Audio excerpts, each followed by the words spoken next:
الحمدللہ رب العالمین والصلاة والسلام على سید المرسلین اما بعد فاعوذ باللہ من الشیطان الرجیم بسم اللہ الرحمن الرحیم. پڑھیے الصلاة والسلام علیک یا رسول اللہ وعلی آلک واصحابک یا حبیب اللہ. الصلاة والسلام علیک یا نبی اللہ وعلی آلک واصحابک یا نور اللہ. حکایت الصالحین نامی کتاب ہے اور اس میں ایک بڑا ہی ایمان افروز واقعہ موجود ہے جو آج میرے بیان کا موضوع بھی ہے. ذرا توجہ سے آپ سب نے بیان کو سننا ہے. حضرت ذوالنون مصری رحمت اللہ تعالی علیہ ایک روز نیل کے ساحل کی طرف تشریف لے گئے. اس وقت آپ بڑی گہری سوچ میں مگن تھے. اچانک آپ نے ایک بہت بڑے بچھو کو دیکھا کہ تیزی سے وہ ساحل کی طرف جا رہا ہے. آپ اس کی طرف متوجہ ہوئے کہ اتنا بڑا بچھو اور یہ پانی کی طرف کیوں جا رہا ہے. آپ بھی پیچھے پیچھے گئے تو آپ نے دیکھا کہ دریا میں سے ایک مینڈک نکلا اور وہ بچھو اس مینڈک پہ سوار ہو گیا اور مینڈک تیرنے لگ گیا. آپ حیران ہو گئے کہ یہ تو کوئی راز کی بات لگتی ہے. بچھو اور مینڈک کی دوستی تو نہیں ہوتی. یہ تو ایسا لگتا ہے کہ اس کے لیے سواری کا انتظام کیا گیا ہے اور یہ دریا پار کرانے کا نظام بنایا گیا ہے. آپ کو بڑا تجسس ہوا. آپ بھی دریا پار کر کے دوسری طرف پہنچ گئے. مینڈک نے کیا کیا, اس بچھو کو اگلے کنارے پر اتار دیا. اب بچھو پھر چلنے لگا, آپ پیچھے جانے لگے. حضرت ذوالنون مصری رحمت اللہ تعالی دیکھتے ہیں کہ تھوڑا آگے گئے تو ایک شخص زمین پر مدہوش پڑا ہوا ہے, بے ہوش. اس کے سینے پر ایک بہت بڑا اژدہا, بہت بڑا سانپ اسے ڈسنے کے لیے تیار ہے. اس بندے کو پتہ ہی نہیں وہ بے ہوش پڑا ہوا ہے, مگر اس بچھو نے رائٹ ٹائم اچانک وہاں پہنچ کر اس سانپ کو ڈنک مارا اور اس بندے کی حفاظت کا انتظام کیا. وہ سانپ وہیں پر مر گیا اور بچھو واپس چلا گیا. حضرت ذوالنون مصری حیران کہ مالک یہ تیرے عجب راز ہیں. اس بے ہوش بندے کو تو پتہ ہی نہیں ہے کہ اس کی حفاظت کے لیے تو نے انتظام کیا کیا ہے. لیکن حضرت ذوالنون مصری رحمت اللہ تعالی علیہ سب کہتے ہیں کہ میں سمجھ گیا کہ یہ بندہ ہے بہت بڑی چیز, اللہ کا بڑا نیک بندہ ہے کہ اس کی حفاظت کے لیے رب نے دوسرے علاقے سے بچھو بھیجا جس نے سانپ کو ڈسنے سے روک لیا, حالانکہ بندہ بے ہوش پڑا تھا. آپ نے سوچا کہ میں اس بندے کے پیری چوم لیتا ہوں, اتنا بڑا اللہ کا ولی ہے, بے ہوش ہے. وہ جیسے ہی قریب ہوئے نا تو آپ کو اس بندے کے منہ سے شراب کی بدبو آئی. آپ حیران ہو گئے کہ شرابی, گناہ گار, اور اس کی حفاظت کا ایسا انتظام. اللہ اکبر. ابھی آپ پریشان ہی تھے کہ آپ کو غیب سے آواز آئی, اے ذوالنون حیران کیوں ہوتا ہے, یہ بھی ہمارا ہی بندہ ہے. اگر اللہ صرف نیکوں کی حفاظت فرمائے گا, اگر نیکو کاروں کی ہی رب حفاظت فرمائے گا, تو اے ذوالنون گناہ گاروں کی حفاظت کون کرے گا. ہائے ہائے. حضرت ذوالنون نے جب یہ سنا تو آپ وجد میں آ گئے, آپ کی کیفیت ہی بدل گئی. اللہ اکبر. جب سورج غروب ہونے لگا, ساحل پر ٹھنڈی ٹھنڈی ہوا چلنے لگی, تو اب اس نوجوان کے جسم میں کچھ حرکت پیدا ہوئی. تھوڑی دیر بعد وہ ہوش میں آیا. حضرت ذوالنون اس کے قریب ہی بیٹھے تھے. آپ کو دیکھ کر شرمندہ ہوا, شرمندگی سے کہتا, حضور آپ ادھر کیسے؟ آپ اللہ کے ولی تھے, بڑے مشہور شخصیت تھے. وہ بندہ آپ کو پہچان گیا. تو آپ نے فرمایا پہلے یہ بتاؤ کہ تم کون ہو, میرے بارے میں چھوڑو. اس نے کہا حضرت آپ تو دیکھ ہی رہے ہیں میں شرابی آدمی ہوں. آپ نے فرمایا ذرا بائیں طرف دیکھو, اپنی ذرا قریب دیکھو. اس بندے نے دیکھا تو مرا ہوا بہت بڑا سانپ پڑا ہوا. حضرت ذوالنون مصری نے اب اس کو سارا واقعہ سنایا کہ میں تو کہیں اور تھا, میں نے ایک منظر دیکھا, بچھو اور مینڈک کے پیچھے ادھر آیا, اللہ نے تیری حفاظت کا کیسا انتظام کیا, تو رب کی نافرمانی کرتا ہے اور وہ مالک تیری حفاظت فرما رہا ہے. اللہ اکبر. جب اس شرابی نے یہ واقعہ سنا وہ زاروں کتار رونے لگا اور اس کے بعد اس نے جو ہے یہ اس نے بڑا کمال کا جملہ کہا, اگر وہ ذات گناہ گاروں کو ایسا نوازتی ہے تو پھر نیکوں کو کیسا نوازتی ہوگی. جب اپنے نافرمانوں کو وہ ایسا نوازتا ہے تو اپنے فرما برداروں کو کیسا نوازتا ہوگا. یہ کہہ کر وہ شخص نے سارے گناہوں سے توبہ کی, اب مجاہدات کرنے لگا, اب عبادتیں کرنے لگا. ایک وقت ایسا آیا کہ اس بندے کا شمار اللہ کے مقبول بندوں میں ہونے لگ گیا, وہ بھی اللہ کا ولی بن گیا. پھر پیارے اسلامی بھائیوں, مدنی چینل کے ناظرین, یہ واقعہ ہم سب کے لیے بہت بڑا پیغام ہے.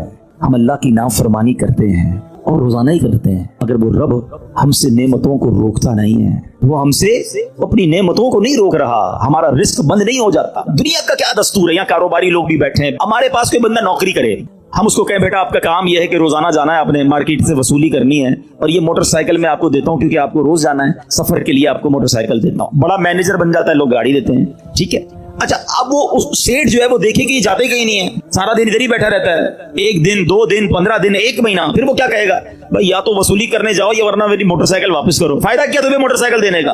جو فیسلٹی دیتا ہے کوئی ہمیں کسی کام کے لیے دیتا ہے نا, اگر وہ کام نہ کریں تو وہ فیسلٹی واپس لے لی جاتی ہے. سچ بتاؤ میرے رب نے مجھے اور آپ کو آنکھیں کیوں دی ہیں؟ کیا حرام دیکھنے کے لیے دی ہیں؟ تلاوت کے لیے دی ہیں. ماں باپ کو محبت سے دیکھنے کے لیے دی ہیں. اللہ کے گھر کو دیکھنے کے لیے دی ہیں. اللہ نے جو حلال چیزیں ہمیں دی ہیں وہ دیکھنے کے لیے دی ہیں. کبھی ایسا ہوا کہ ہم حرام دیکھیں اور اندھے ہو جائیں, یار میری آج آنکھیں بند ہو گئی, کیوں؟ بس وہ حرام دیکھ لیا تھا. نہیں, ہم گناہ کر رہے ہیں, وہ نعمتیں نہیں روک رہا ہے. یہ ہاتھ اس لیے نہیں دیے کہ اس سے حرام کام کیے جائیں, اس سے ظلم کیا جائے, مگر یہ ہاتھ حرام کی طرف اٹھتے ہیں. رب ہاتھ واپس نہیں لیتا. پیر گناہ کی طرف جائیں تو لنگڑے ہو جانے چاہیے تھے ہم, کہ بندہ کہے یار آج پیر نہیں چل رہے, کیوں یار؟ وہ کل میں جوا کھانے گیا تھا, میں شراب کھانے گیا, میں سنیما گیا, اللہ کی نافرمانی کے لیے چلا تھا, میرے رب نے پیر واپس لے لیے. اصول تو یہ بنتا ہے, مگر اس کی شان دیکھو کہ ہم روز نافرمانی کرتے ہیں. وہ ہمیں رزق دے رہا ہے, عزت بھی دے رہا ہے, اعضاء بھی سلامت ہیں. کب تک اللہ کو ناراض کریں گے؟ کب تک اس رب سے دور رہیں گے؟ وہ ایسا کریم ہے, دنیا میں کسی کی بات نہ مانو, وہ نوکری سے نکال دیتا ہے. مگر رب ایسا کریم ہے کہ بندہ اگر جب اس کی بات ماننے لگ جائے نا, ایک بار دل سے توبہ کر لے, وہ اس کے سارے گناہ بھی معاف کر دیتا. اللہ اکبر. اے میرے پیارے اسلامی بھائیو, یہ ہے میرا مالک جو ہمارے عیب چھپاتا ہے. ہم اکیلے میں گناہ کرتے ہیں, وہ بتاتا نہیں کسی کو, ورنہ وہ چاہے تو ہم سب کے عیب کھل جائیں. جو لوگ ہمیں عزت سے دیکھتے ہیں, جو محبت سے ملتے ہیں, جو ہمیں بڑے نیک سمجھتے ہیں, اللہ تو جانتا ہے نا ہماری حالت کیا ہے. پنجابی شاعر کہتا ہے نا, دنیا والوں کو پتہ چل جائے نا ہمارا ایک عیب, ایک فوراً میسج چلائیں گے, پتہ چلا اس نے یہ کیا ہے. ہاں, ماں باپ بھی گھر سے نکال دیں گے. میرا مالک کیسا کریم ہے, اسے معلوم ہے ہم کتنے برے ہیں, مگر وہ رحم کرنے والا ہے, وہ کرم کرنے والا ہے. ہم پھر بھی اس سے دوستی نہیں کرتے, ہم پھر بھی اسے ناراض کرتے ہیں. پیارے اسلامی بھائیوں, کب تک ہم گناہ کرتے رہیں گے؟ کب تک اللہ کو ناراض کرتے رہیں گے؟ اگر وہ مالک ناراض ہو گیا تو برباد ہو جائیں گے. اس کی رحمت چاہتی ہے کہ میں اور آپ بخشے جائیں, مگر ہم ہیں کہ یا تو توبہ نہیں کرتے, اور توبہ کرتے ہیں تو پھر اس پر قائم نہیں رہتے. حالانکہ نبی پاک علیہ الصلوۃ والسلام کی کیسی کیسی حدیثیں ہیں کہ جو توبہ کرتا ہے اللہ اس سے کتنا راضی ہوتا ہے. آئیے حدیث پاک سنانے سے پہلے میں آپ کو قرآن پاک کی آیت سناتا ہوں. اللہ کریم قرآن مجید میں ارشاد فرماتا ہے, سورہ بقرہ میں 2 پارے آیت نمبر 222 میں ارشاد فرماتا ہے, ان اللہ یحب التوابین, بے شک اللہ پسند کرتا ہے بہت توبہ کرنے والوں کو. اور اللہ جب توبہ قبول کرتا ہے نا تو سنو کیسا کریم ہے. دنیا میں اگر ہمارا کوئی جرم ہو جائے نا, کوئی خطا ہو جائے, مثال کے طور پہ کسی کی پولیس میں کوئی رپورٹ درج کر دی جائے, تو جب بھی آپ کسی کا ریکارڈ نکالتے ہیں نا, بے شک وہ مقدمہ ختم بھی ہو گیا ہو, یا سزا ہو گئی ہو, یا سلو ہو گئی ہو, لیکن جب آپ بندے کا کریکٹر سرٹیفکیٹ نکالتے ہیں تو اس کا وہ جرم آ جاتا ہے کہ اس نے 10 سال پہلے یہ غلطی کی تھی, 15 سال پہلے اس پر یہ مقدمہ ہوا تھا. نہ لوگ بھولتے ہیں نہ دنیا بھولتی ہے, مگر دیکھو میرے رب کی شان کیسی ہے کہ اللہ ایسا کریم ہے. قرآن میں فرماتا ہے کہ جب اللہ توبہ قبول کرتا ہے تو صرف گناہ معاف نہیں فرماتا, گناہوں کو نیکیوں سے بدل دیتا ہے. ہاں, جتنے گناہ ہیں نا وہ سارے نیکیوں میں بدل دیے جاتے ہیں. اللہ کریم قرآن مجید میں ارشاد فرماتا ہے, مگر جو توبہ کرے اور ایمان لائے اور اچھا کام کرے تو ایسوں کی برائیوں کو اللہ بھلائیوں سے بدل دے گا, اور اللہ بخشنے والا مہربان ہے. ارے میرے رب کی رحمت تو دیکھو کہ جب بندہ سچے دل سے توبہ کرتا ہے اس کی عطائیں کیسی ہیں. سبحان اللہ سبحان اللہ. اللہ کے حبیب صلی اللہ تعالی علیہ وسلم کی میں آپ کو حدیث سناتا ہوں کہ رب کریم کس طرح توبہ کرنے والوں پر مہربانی فرماتا ہے. اللہ کے حبیب علیہ الصلوۃ والسلام فرماتے ہیں, جب بندہ اپنے گناہوں سے توبہ کرتا ہے تو اللہ عز و جل لکھنے والے فرشتوں کے پاس سے اس کے گناہ بھلا دیتا ہے, اس کے اعضاء, اس کے بدن کے جو پارٹس ہیں ان کو بھی بھلا دیتا ہے, اور اس زمین پر بھی نشان مٹا دیتا ہے جہاں اس نے گناہ کیے ہوتے ہیں. یہاں تک کہ جب بندہ قیامت کے دن اللہ سے ملے گا تو اس کے گناہ پر کوئی گواہ نہیں ہوگا. حالانکہ خود رب نے فرمایا قرآن میں کہ وہ دن آئے گا, ارے پڑھی ہے نا یاسین شریف, اس میں اللہ فرما رہا ہے وہ دن ہوگا جب منہ پر مہر لگا دی جائے گی, ہاتھ کلام کریں گے, پیر بتائیں گے کیا گناہ کیے تھے, کدھر گئے تھے. اگر توبہ نہیں کرو گے تو پھر بچ نہیں پائیں گے, لیکن اگر توبہ کر لیتے ہیں, اللہ سے دوستی کر لیتے ہیں, اللہ کو راضی کر لیتے ہیں, تو وہ ایسا کریم ہے کہ وہ پچھلے سارے گناہوں کو معاف کر دیتا ہے. ہم پھر کیوں اللہ کی نافرمانی کریں؟ ارے دنیا کا دستور کیا ہے, کوئی ہمارے ساتھ بھلائی کرتا ہے، ہم کیا کہتے ہیں؟ نہیں یار، اس کو ناراض نہیں کرنا ہے، اس نے مجھے نوکری دلائی تھی، اس کو ناراض نہیں کرنا ہے، اس نے مجھے قرضہ دیا تھا، نہیں یار، اس کو تو بالکل بھی ناراض نہیں کرنا ہے، مشکل وقت میں میرے کام آیا تھا، دنیا میں ایک کوئی احسان کر دے، تم کہتے ہو وہ ناراض نہیں ہونا چاہیے۔ جو صبح و شام رب احسان کر رہا ہے، اس کی ناراضگی کا کوئی خوف نہیں کہ وہ ناراض نہ ہو جائے، میرا مالک مجھ سے ناراض نہ ہو جائے۔ سنو، توبہ کرنے والے کس قدر اللہ کو پسند ہیں۔ اللہ کے حبیب علیہ الصلوۃ والسلام فرماتے ہیں، ابن ماجہ کی حدیث ہے، کل بنی آدم خطاء، آقا فرماتے ہیں سارے انسان خطا کار ہیں، غلطیاں تو سب سے ہو جاتی ہیں، مگر فرمایا وَخَيْرُ الْخَطَّائِينَ التَّوَّابُونَ، فرمایا خطا کاروں میں بہتر وہ ہیں جو توبہ کر لیتے ہیں، غلطی ہوتی ہے تو معافی مانگ لیتے ہیں، سر کو جھکا لیتے ہیں، اللہ سے عرض کرتے مولا آئندہ نہیں کروں گا، اور اس کی بارگاہ میں ندامت کا اظہار کرتے ہیں۔ ایک اور جگہ میرے آقا علیہ الصلوۃ والسلام فرماتے ہیں، تم سب میں بہترین وہ ہیں جو فتنوں میں مبتلا ہو اور توبہ کرتا ہو، یعنی اگر گناہ ہو جائے فوراً معافی مانگ لے۔ اچھا، ہمارے کچھ لوگوں کا توبہ کا اسٹائل بھی بڑا عجیب ہے، توبہ توبہ استغفر اللہ، گالوں پہ چپت لگا لی مگر کوئی شرمندگی نہیں ہے۔ ارے ایسی توبہ تو خود توبہ کی محتاج ہے۔ توبہ دل سے ہوتی ہے، توبہ شرم کے ساتھ ہوتی ہے، توبہ ندامت کے ساتھ ہوتی ہے، اور جب ندامت کے ساتھ بس ایک لمحے کی توبہ ہونا، اللہ پچھلے سارے گناہ معاف کر دیتا ہے۔ صرف معاف نہیں فرمائے گا، تو تمہارے گناہوں کو بھی نیکیوں سے بدل دے گا۔ اب ہم توبہ میں کیوں تاخیر کریں، کیوں اس سے دوستی نہ کر لیں؟ اے میرے پیارے اسلامی بھائیوں، توبہ کی تو کیا شان ہے۔ آؤ میں اللہ کی رحمت کا ایک اور واقعہ سناتا ہوں۔ مکاشفۃ القلوب میں امام غزالی علیہ رحمت اللہ الوالی نے یہ واقعہ لکھا۔ بنی اسرائیل میں ایک نوجوان تھا، 20 سال تک تو اس نے اللہ کی خوب عبادت کی، پھر اگلے 20 سال اس نے اللہ کی بہت نافرمانی کی، پھر آئینہ دیکھا تو داڑھی کے بال سفید ہو گئے تھے، پھر وہ غم زدہ ہو گیا اور کہنے لگا، اے میرے خدا، میں نے 20 سال تک تیری عبادت کی، 20 سال تک میں نے تیری نافرمانی کی، اب میں تیری طرف آؤں گا تو میری توبہ قبول ہو جائے گی، یا اللہ تو مجھے معاف کر دے گا۔ اس نے کسی کہنے والے کی آواز سنی، تم نے ہم سے محبت کی، ہم نے تم سے محبت کی، پھر تو نے ہمیں چھوڑ دیا، ہم نے بھی تجھے چھوڑ دیا، تو نے ہماری نافرمانی کی، ہم نے تمہیں مہلت دی، اور اگر اب تو توبہ کر کے ہماری طرف آئے گا تو ہم تیری توبہ قبول کر لیں گے۔ یہ ہے اس کی رحمت۔ اے میرے پیارے اسلامی بھائیوں، اب ہم کیوں نہ رب سے محبت کریں، کیوں نہ ہم اللہ سے پیار کریں، اور کیوں نہ سچی توبہ کر لیں۔ ہمارے آس پاس سے لوگ اٹھ رہے ہیں، میری بھی باری آنے والی ہے، آپ کی بھی باری آنے والی ہے، ہم کس انتظار میں ہیں، شیطان کے کس وار میں ہیں، ہم توبہ میں تاخیر کیوں کر رہے ہیں؟ ارے کب اللہ کو راضی کریں گے؟ کب تک اللہ کو ناراض کرتے رہیں گے؟ کب تک نمازیں قضا ہوتی رہیں گی؟ کب تک آنکھیں حرام دیکھتی رہیں گی؟ کب تک میرے اور آپ کے کان حرام سنتے رہیں گے؟ اے حرام کمانے والے، کب تک حرام کماتا رہے گا؟ بدکاری کرنے والا، بے حیائی کرنے والا، نام محرم لڑکیوں اور عورتوں سے دوستیاں کرنے والا سوچے کب تک تم یہ گل چھڑے اڑا لو گے؟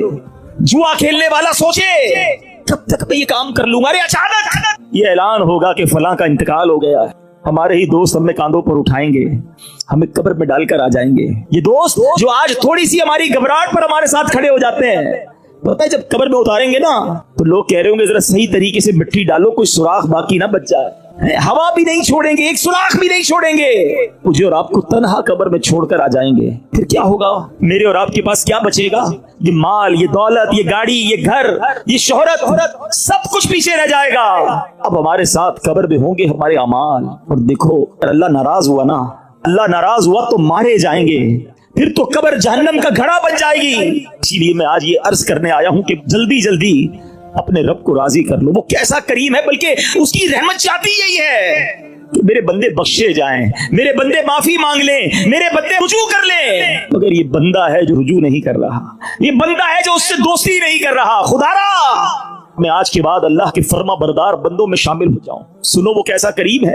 حضرت سیدنا ابو ہریرہ رضی اللہ تعالیٰ سے بروی ہے، رسول اللہ صلی اللہ تعالیٰ علیہ وسلم کا فرمان عالی شان ہے کہ جب کوئی بندہ گناہ کر لیتا ہے اور پھر کہتا ہے کہ اے مولا میں نے گناہ کر لیا، مجھے معاف کر دے، تو اللہ فرماتا ہے میرا بندہ جانتا ہے کہ کوئی اس کا رب ہے جو گناہ معاف بھی کرتا ہے اور اس پر پکڑ بھی لیتا ہے۔ میں نے اپنے بندے کو بخش دیا، تو جتنا رب چاہتا ہے بندہ ٹھہرا رہتا ہے، اس کے بعد پھر کوئی گناہ کر لیتا ہے، پھر عرض کرتا ہے الہی میں نے پھر گناہ کر لیا ہے، پھر مجھے معاف کر دے۔ تو رب کریم فرماتا ہے میرا بندہ جانتا ہے کہ کوئی اس کا رب ہے جو گناہ کرنے پر پکڑ بھی لیتا ہے اور معاف بھی فرما دیتا ہے۔ میں نے اپنے بندے کو بخش دیا، پھر اس بندے سے پھر گناہ ہو جاتا ہے، وہ پھر اللہ سے کہتا ہے، تیسری بار کہتا ہے اللہ پھر گناہ ہو گیا ہے۔ رب کریم مجھے معاف کر دے. تو رب فرماتا ہے میرا یہ بندہ جانتا ہے کہ اس کا کوئی رب ہے جو گناہ کرنے پر پکڑتا ہے اور معاف مانگنے پر معاف بھی کر دیتا ہے. میں نے اپنے بندے کی بخشش فرما دی، اب جو چاہے کرے. یعنی اللہ اس کی بے حساب بخشش فرما دیتا ہے. اور یہ میں نے بخاری شریف کی حدیث سنائی. سوچو کیوں اللہ سے دوستی نہیں کرتے ہم؟ کیوں میرے پیارے اسلامی بھائیوں اللہ سے دوستی نہیں کرتے؟ ایک بار آج اللہ سے دوستی کر کے میں نے اور آپ نے سچی توبہ کر کے جانا ہے اور اللہ کی بارگاہ میں یہی عرض کرنا ہے کہ مولا کمزور ہوں، گناہ ہو گئے، معاف کر دے. اے اللہ میں مانتا ہوں میں گناہ گار ہوں، مجھے معاف کر دے. اے اللہ میں آئندہ گناہ نہیں کروں گا، مجھے معاف کر دے. اگر تو نے پکڑ لیا مارا جاؤں گا، میرے پاس کوئی حساب نہیں ہے، مجھے معاف کر دے. میں مانتا ہوں میں نے کئی بار توبہ کی مگر پھر گناہ کیے، مولا معاف کر دے. تجھ سے معافی نہیں مانگوں گا تو کس سے مانگوں گا؟ مولا معاف کر دے. اے اللہ تو ماں سے زیادہ اپنے بندے کو چاہنے والا ہے. آج کے اجتماع میں کرم کر مالک، معاف کر دے. کیونکہ مجھے نہیں پتا میری زندگی کی کون سی رات آخری رات ہے. کیا معلوم کسی کا انتقال آج بھی تو ہو سکتا ہے نا. ہے کوئی ایسا جس کے پاس یہ گارنٹی ہو کہ وہ آج زندہ گھر جائے گا؟ ہم میں سے تو کسی کو نہیں پتا. آگاہ اپنی موت سے کوئی بشر نہیں، سامان 100 برس کا ہے پل کی خبر نہیں. تو پھر کس بات کا انتظار ہے؟ یاد رکھو بے وفا دنیا پہ مت کر اعتبار، وہ اچانک موت کا ہوگا شکار. موت الحمدللہ رب العالمین والصلاة والسلام على سید المرسلین. اما بعد فاعوذ باللہ من الشیطان الرجیم. بسم اللہ الرحمن الرحیم. پڑھیے الصلاة والسلام علیک یا رسول اللہ وعلی آلک واصحابک یا حبیب اللہ. الصلاة والسلام علیک یا نبی اللہ وعلی آلک واصحابک یا نور اللہ. حکایت الصالحین نامی کتاب ہے اور اس میں ایک بڑا ہی ایمان افروز واقعہ موجود ہے جو آج میرے بیان کا موضوع بھی ہے. ذرا توجہ سے آپ سب نے بیان کو سننا ہے. حضرت ذوالنون مصری رحمت اللہ تعالی علیہ ایک روز نیل کے ساحل کی طرف تشریف لے گئے. اس وقت آپ بڑی گہری سوچ میں مگن تھے. اچانک آپ نے ایک بہت بڑے بچھو کو دیکھا کہ تیزی سے وہ ساحل کی طرف جا رہا ہے. آپ اسی طرف متوجہ ہوئے کہ اتنا بڑا بچھو یہ پانی کی طرف کیوں جا رہا ہے. آپ بھی پیچھے پیچھے گئے تو آپ نے دیکھا کہ دریا میں سے ایک مینڈک نکلا اور وہ بچھو اس مینڈک پہ سوار ہو گیا اور مینڈک تیرنے لگ گیا. آپ حیران ہو گئے کہ یہ تو کوئی راز کی بات لگتی ہے. بچھو اور مینڈک کی دوستی تو نہیں ہوتی. یہ تو ایسا لگتا ہے کہ اس کے لیے سواری کا انتظام کیا گیا ہے اور یہ دریا پار کرانے کا نظام بنایا گیا ہے. آپ کو بڑا تجسس ہوا، آپ بھی دریا پار کر کے دوسری طرف پہنچ گئے. مینڈک نے کیا کیا؟ اس بچھو کو اگلے کنارے پر اتار دیا. اب بچھو پھر چلنے لگا، آپ پیچھے جانے لگے. حضرت ذوالنون مصری رحمت اللہ تعالی دیکھتے ہیں کہ تھوڑا آگے گئے تو ایک شخص زمین پر مدہوش پڑا ہوا ہے، بے ہوش. اس کے سینے پر ایک بہت بڑا اژدہا، بہت بڑا سانپ اسے ڈسنے کے لیے تیار ہے. اس بندے کو پتہ ہی نہیں وہ بے ہوش پڑا ہوا ہے، مگر اس بچھو نے رائٹ ٹائم اچانک وہاں پہنچ کر اس سانپ کو ڈنک مارا اور اس بندے کی حفاظت کا انتظام کیا. وہ سانپ وہیں پر مر گیا اور بچھو واپس چلا گیا. حضرت ذوالنون مصری حیران کہ مالک یہ تیرے عجب راز ہیں. اس بے ہوش بندے کو تو پتہ ہی نہیں ہے کہ اس کی حفاظت کے لیے تو نے انتظام کیا کیا ہے. لیکن حضرت ذوالنون مصری رحمت اللہ تعالی علیہ سب کہتے ہیں کہ میں سمجھ گیا کہ یہ بندہ ہے بہت بڑی چیز، اللہ کا بڑا نیک بندہ ہے کہ اس کی حفاظت کے لیے رب نے دوسرے علاقے سے بچھو بھیجا جس نے سانپ کو ڈسنے سے روک لیا، حالانکہ بندہ بے ہوش پڑا تھا. آپ نے سوچا کہ میں اس بندے کے پیر ہی چوم لیتا ہوں، اتنا بڑا اللہ کا ولی ہے، بے ہوش ہے. وہ جیسے ہی قریب ہوئے نا تو آپ کو اس بندے کے منہ سے شراب کی بدبو آئی. آپ حیران ہو گئے کہ شرابی، گناہ گار اور اس کی حفاظت کا ایسا انتظام. اللہ اکبر. ابھی آپ پریشان ہی تھے کہ آپ کو غیب سے آواز آئی، اے ذوالنون حیران کیوں ہوتا ہے، یہ بھی ہمارا ہی بندہ ہے. اگر اللہ صرف نیکوں کی حفاظت فرمائے گا، اگر نیکو کاروں کی ہی رب حفاظت فرمائے گا تو اے ذوالنون گناہ گاروں کی حفاظت کون کرے گا؟ ہائے ہائے. حضرت ذوالنون نے جب یہ سنا تو آپ وجد میں آ گئے، آپ کی کیفیت ہی بدل گئی. اللہ اکبر. جب سورج غروب ہونے لگا، ساحل پر ٹھنڈی ٹھنڈی ہوا چلنے لگی تو اب اس نوجوان کے جسم میں کچھ حرکت پیدا ہوئی. تھوڑی دیر بعد وہ ہوش میں آیا. حضرت ذوالنون اس کے قریب ہی بیٹھے تھے. آپ کو دیکھ کر شرمندہ ہوا، شرمندگی سے کہتا حضور آپ ادھر کیسے؟ آپ اللہ کے ولی تھے، بڑے مشہور شخصیت تھے. وہ بندہ آپ کو پہچان گیا تو آپ نے فرمایا پہلے یہ بتاؤ کہ تم کون ہو, میرے بارے میں چھوڑو. اس نے کہا حضرت آپ تو دیکھ ہی رہے ہیں میں شرابی آدمی ہوں. آپ نے فرمایا ذرا بائیں طرف دیکھو, اپنی ذرا قریب دیکھو. اس بندے نے دیکھا تو مرا ہوا بہت بڑا سانپ پڑا ہوا. حضرت ذوالنون مصری نے اب اس کو سارا واقعہ سنایا کہ میں تو کہیں اور تھا, میں نے ایک منظر دیکھا, بچھو اور مینڈک کے پیچھے ادھر آیا, اللہ نے تیری حفاظت کا کیسا انتظام کیا, تو رب کی نافرمانی کرتا ہے اور وہ مالک تیری حفاظت فرما رہا ہے. اللہ اکبر. جب اس شرابی نے یہ واقعہ سنا وہ زاروں کتار رونے لگا, اور اس کے بعد اس نے جو ہے یہ اس نے بڑا کمال کا جملہ کہا, اگر وہ ذات گناہ گاروں کو ایسا نوازتی ہے تو پھر نیکوں کو کیسا نوازتی ہوگی. جب اپنے نافرمانوں کو وہ ایسا نوازتا ہے تو اپنے فرما برداروں کو کیسا نوازتا ہوگا. یہ کہہ کر وہ شخص نے سارے گناہوں سے توبہ کی, اب مجاہدات کرنے لگا, اب عبادتیں کرنے لگا. ایک وقت ایسا آیا کہ اس بندے کا شمار اللہ کے مقبول بندوں میں ہونے لگ گیا, وہ بھی اللہ کا ولی بن گیا. میرے پیارے اسلامی بھائیوں, مدنی چینل کے ناظرین, یہ واقعہ ہم سب کے لیے بہت بڑا پیغام ہے. ہم اللہ کی نافرمانی کرتے ہیں اور روزانہ ہی کرتے ہیں, مگر وہ رب ہم سے نعمتوں کو روکتا نہیں ہے. وہ ہم سے اپنی نعمتوں کو نہیں روک رہا, ہمارا رزق بند نہیں ہو جاتا. دنیا کا کیا دستور ہے, یہاں کاروباری لوگ بھی بیٹھے ہیں, ہمارے پاس کوئی بندہ نوکری کرے, ہم اس کو کہیں بیٹا آپ کا کام یہ ہے کہ روزانہ جانا ہے, آپ نے مارکیٹ سے وصولی کرنی ہے, اور یہ موٹر سائیکل میں آپ کو دیتا ہوں کیونکہ آپ کو روز جانا ہے, سفر کے لیے آپ کو موٹر سائیکل دیتا ہوں. بڑا مینیجر بن جاتا ہے, لوگ گاڑی دیتے ہیں, ٹھیک ہے. اچھا, اب وہ سیٹ جو ہے وہ دیکھے کہ جاتے کہیں نہیں ہے, سارا دن ادھر ہی بیٹھا رہتا ہے, 1 دن 2 دن 15 دن 1 مہینہ, پھر وہ کیا کہے گا, بھائی یا تو وصولی کرنے جاؤ یا ورنہ میری موٹر سائیکل واپس کرو. فائدہ کیا تمہیں موٹر سائیکل دینے کا؟ جو فیسلٹی دیتا ہے کوئی ہمیں کسی کام کے لیے دیتا ہے نا, اگر وہ کام نہ کریں تو وہ فیسلٹی واپس لے لی جاتی ہے. سچ بتاؤ میرے رب نے مجھے اور آپ کو آنکھیں کیوں دی ہیں؟ کیا حرام دیکھنے کے لیے دی ہیں؟ تلاوت کے لیے دی ہیں, ماں باپ کو محبت سے دیکھنے کے لیے دی ہیں, اللہ کے گھر کو دیکھنے کے لیے دی ہیں, اللہ نے جو حلال چیزیں ہمیں دی ہیں وہ دیکھنے کے لیے دی ہیں. کبھی ایسا ہوا کہ ہم حرام دیکھیں اور اندھے ہو جائیں, یار میری آج آنکھیں بند ہو گئی, کیوں؟ بس وہ حرام دیکھ لیا تھا. نہیں, ہم گناہ کر رہے ہیں, وہ نعمتیں نہیں روک رہا ہے. یہ ہاتھ اس لیے نہیں دیے کہ اس سے حرام کام کیے جائیں, اس سے ظلم کیا جائے, مگر یہ ہاتھ حرام کی طرف اٹھتے ہیں. رب ہاتھ واپس نہیں لیتا. پیر گناہ کی طرف جائیں تو لنگڑے ہو جانے چاہیے تھے ہم, کہ بندہ کہے یار